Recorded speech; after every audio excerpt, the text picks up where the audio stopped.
um exemplo dessas expressões. Tá, né?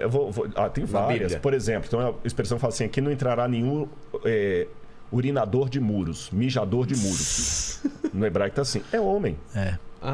Os que urinam na parede. Você entendeu? Os que urinam na parede. Acho que é 1 Reis 14. Né? Exatamente, os que urinam na parede. Então você tem que entender.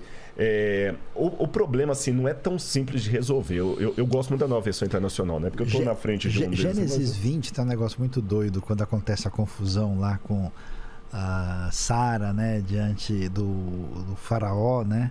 Ali, o Abimeleque, melhor. Ali diz assim... que isso sirva como um véu entre os teus olhos, né? O sentido disso é que isso sirva para reparar a sua honra, né? Véu entre os olhos, reparar a honra, né? Gênesis 34, o conflito com os siquemitas lá, vocês me fizeram cheirar mal perante o povo dessa terra, vocês me tornaram odiados pelo povo dessa terra. São expressões. Agora, o problema disso, assim, eu estava falando aqui, repito, eu gosto muito da Nova Versão Internacional, tenho em casa, desde que ela é em inglês, mesmo antes de sair em português eu já tinha. Mas é uma coisa difícil para o tradutor, eu vou explicar por quê. Grosso modo, Sayão pode dar uma aula muito melhor do que eu disso aí, vamos colocar que tem 2 tipos de tradução. A dinâmica e a literal. A literal é aquela que procura, ao máximo possível, pegar palavra por palavra que está no original e reproduzir. A dinâmica é aquela que dá um sentido. Tudo bem. Mas aí você pega uma expressão idiomática. Vamos supor que eu estou falando em inglês e estou falando assim: It's rain dogs and cats. Está chovendo cães e gatos. A gente não fala assim em português. Não. Alguém que quer fazer canivete, a gente fala. Exatamente. Aí se você traduz está chovendo canivete, faz sentido. Mas no original em inglês não está a palavra canivete. Está a palavra dogs and cats.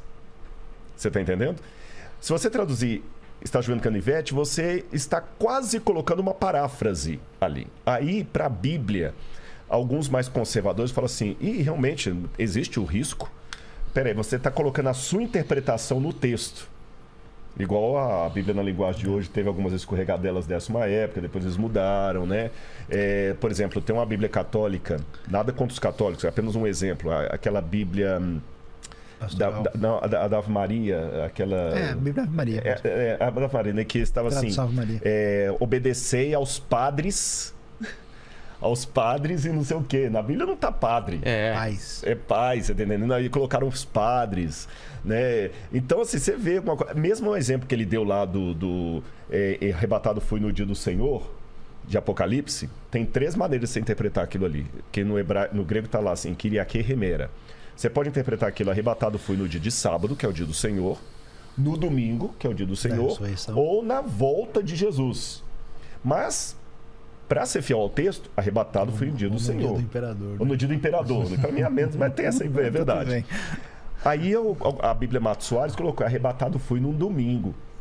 Aí quer dizer, porque eles já fecharam a questão. Então, mas aí tem a diferença. É difícil fazer isso na prática quando se trata de um livro sagrado, né? Então, mas aí vem a briga da linguística, né? Quando você acha que você pode traduzir de uma língua para outra literalmente, você não entende que as palavras não são equivalentes de uma língua para outra.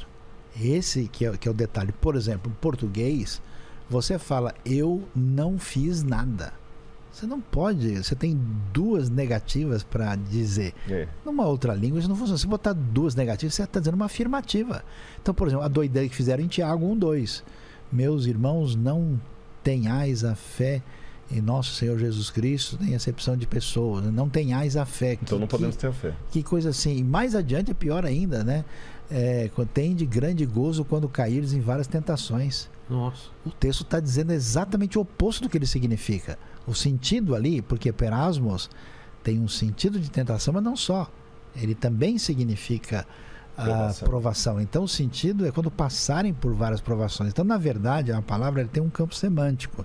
Esse campo semântico ele é volúvel, ele é definido pelo contexto. O que é casa? Pode ser casa de botão, pode ser o palácio, pode ser a residência, né? O que é em toda a terra? É em todo o país de Israel? É em todo o planeta? Então, essas questões elas são fundamentais.